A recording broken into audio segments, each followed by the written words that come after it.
making palitaw. Tapos ilalagay ko na sa tubig na kung making palitaw, guys.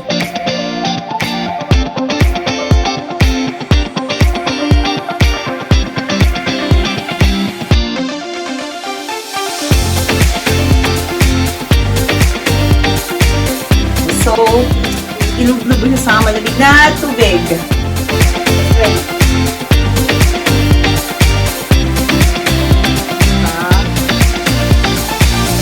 Lagay ko siya sa malamig na tubig para hindi siya naghiwalay-hiwalay.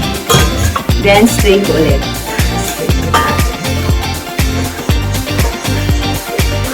Ito na siya. Inis namin.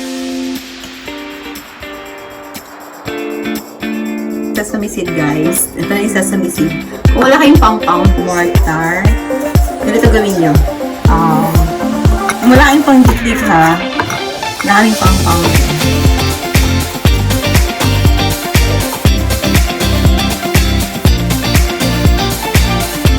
Okay guys, alam mo yung palitaw natin.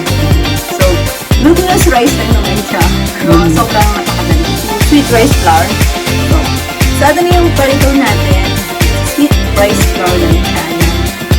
Kasi ilan, mold siya.